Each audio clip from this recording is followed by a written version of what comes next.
जूनागढ़ नरसी।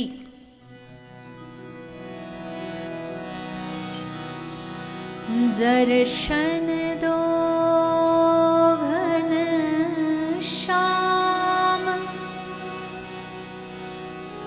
नाथ मोरी अखियाँ प्यासी रे।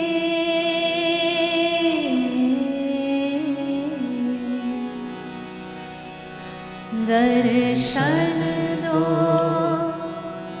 घन श्याम नाथ मेरे अखियाँ प्यासी है। ये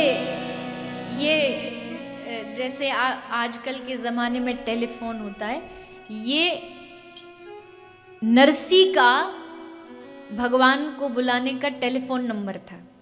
राग केदार राग, केदार राग गाए नरसी और ठाकुर जी ना, ऐसा कभी हुआ नहीं।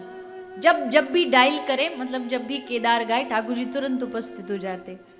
हमारे भारतीय सभ्यता में, भारतीय परंपरा में संगीत भगवान को पाने का एक बहुत बड़ा माध्यम रहा, बहुत बड़ा, जिसमें राग, अनेक राग, गाओ तो वर्षा हो जाए, गाओ तो बसंत आ जाए। ऐसे ऐसे अद्भुत कलाकार भारतवर्ष में हुए हैं। तो नरसी केदार गाते और भगवान आ जाते। पर एक बार क्या हुआ, नरसी जी की पत्नी का भगवत धाम वास हो गया। अब पहली बात तो जब पत्नी गई तो सबने बोला, ऐसे संसारियों का ना, संसारियों का सीसीटीवी जो होता है ना, वो हमेशा भक्तों के ऊपर ही लगा रहता है, देखने के लिए क्या कर रहे हैं, अब क्या करेंगे। उनका 24/7 वो भक्तों की सीसीटीवी पर ही लगे रहते और ये ढूंढते हैं क्या कमी है, क्या कमी है। तो बोले अब पत्नी मरी, अब देखो, अब पता चलेगा असली भक्ति क्या होती है। अब जब रोएगा ना बीवी के लिए फूट फूट के, तो पता लगेगा कितना बड़ा भगत है। तो देख रहे थे, लेकिन नरसी ने क्या कहा, नरसी ने दोनों हाथ उठा के कहा, भलो थयो भागी जंजाल, सुख थी भजसु श्री गोपाल। अब पत्नी का देहांत हो गया। अब उनके लिए थोड़ा जो होता है बाद में, थोड़ा पूजा की जाती है घर में, तो उसके लिए जो सामग्री चाहिए थी वो नरसी एक के घर से उधार मांग के लाई, दुकानदार से। अब दुकानदार से पैसे तो थे नहीं कुछ रखने के लिए, गिरवी रखने के लिए, तो उन्होंने केदार राग ही गिरवी रख दिया कि जब तक मैं तेरा पैसा नहीं चुकाता मैं ये राग नहीं गाऊंगा, केदार राग। उसी के बाद क्या हुआ कि एक राजा ने नरसी को लोगों के कहने पर, लोगों ने भड़काया राजा को कि ये तो हरिजनों के घर में जाके कीर्तन करता है, निम्न जाति को छूता है, उनके घर भोजन करता है, ये भक्त नहीं, और भक्त है तो इसकी परीक्षा लेके देखा। तो राजा ने जेल में नरसी जी को बंद कर दिया। और जेल में क्या परीक्षा रखी कि सुबह होने से पहले अगर तू सच्चा भक्त है तो तेरा भगवान आके तुझे गले में फूलों की माला पहना जाए, तो मैं मानूं तू सच्चा भक्त है, नहीं तो सुबह होते ही तुझे फांसी पर चढ़ा दिया जाए। देखो, आप देखिए हमारे जिन भक्तों की हम आरतियां उतारते हैं, उन भक्तों की कितनी बड़ी बड़ी परीक्षा हुई। हम जरा सी परीक्षा में घबरा जाते हैं, इनके तो गर्दन पर तलवार रखी है कि करके दिखा, नहीं तो सुबह फांसी। अब नरसी जी जेल में बंद कर दिए गए। अब नरसी ने सोचा कैसे बुलाऊं भगवान को। रोज तो केदार राग गा लेता था, पर आज गा नहीं सकता क्योंकि वो राग तो दुकानदार के पास हमने ऋण गिरवी रख दिया है। अब क्या करें, तो राग नहीं गा रहे।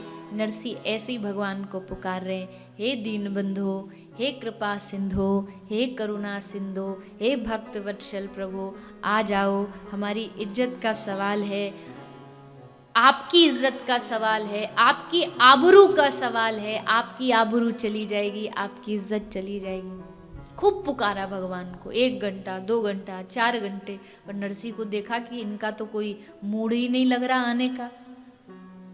तो नरसिंह ने सोचा अब स्तुति से काम नहीं चलेगा, ये टेढ़ा है तो थोड़ी स्तुति भी टेढ़ी करनी पड़ेगी। तो नरसिंह बड़े क्रोध में आकर के बोले, कब से चिल्ला रहा हूं, आ जाओ आ जाओ, तुम्हारी आबरू का सवाल है, इज्जत चली जाएगी, इज्जत का सवाल है, पर अब पता चला जिसकी इज्जत होगी उसी की तो जाएगी, तेरे पास है ही नहीं तो जाएगी कहां से? तेरी 2 माँ 2 बाप, तेरे कुल खानदान का कोई कहता देवकी नंदन, कोई कहता यशोदा नंदन, और क्यों आएगा तू मेरे पास? तू तो शबरी के पास जाएगा, तू तो कर्माबाई की खिचड़ी खाने जाएगा, तू क्यों आएगा मेरे पास? कोई खिलाने को है थोड़ी मेरे पास कुछ। खूब सुनाया ठाकुर जी को, और ठाकुर जी वहां बैठे बैठे हंस रहे, मुस्कुरा रहे, खुश हो रहे। आहा, कितनी मीठी गालियां देता है।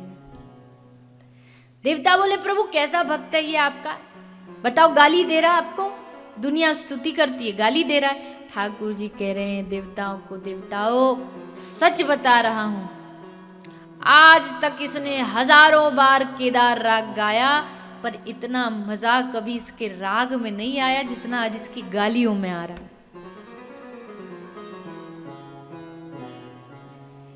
अब आप बताओ, ऐसा भगवान आपको और कहीं दुनिया में मिलेगा जो आपकी गालियों में भी कहे कि बड़ा आनंद आ रहा है, बड़ा अच्छा लग रहा है? कोई हमें एक गाली देकर तो देखे, हम पूरा लठ लेकर के खड़े हो जाएंगे, दे दूसरी गाली।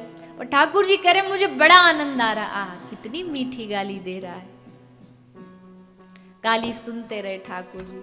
अंत में देवताओं ने कहा कि प्रभु चले जाओ, नहीं तो इस बेचारे को बेकार में और प्राण हाथ से धोने पड़ेंगे। तब श्री ठाकुर जी आए और रात को माला पहना करके गए, और सुबह जब हुई, जैसे देखा गले में माला पड़ी है, चारों ओर घोषणा हुई, राजा ने आकर के नरसिंह से क्षमा मांगी। भक्त हमेशा जीतता है, अंत में विजय उसी की होती है कि ये भक्त अपनी भक्ति से विजय प्राप्त कर लेता है। तो कहने का भाव है कि भक्त भगवान को कहते कि तुम्हारी इज्जत जाएगी, हमारी क्या जाएगी। जब गोपी गीत में जब श्री कृष्ण नहीं आए, जब गोपी अदृश्य हो गई, तो उस समय भी गोपियों ने यही कहा कि हे कृष्ण, अगर तू नहीं आया तो हम सब गोपी प्राण त्याग देंगी, और जब हम मरेंगी तो हमारे मरणोपरांत, हमारे मरने के बाद लोग कहेंगे कि कृष्ण गोपियों को बचाने नहीं आए। तेरे नाम पर कलंक लगेगा, तुझे पाप लगेगा।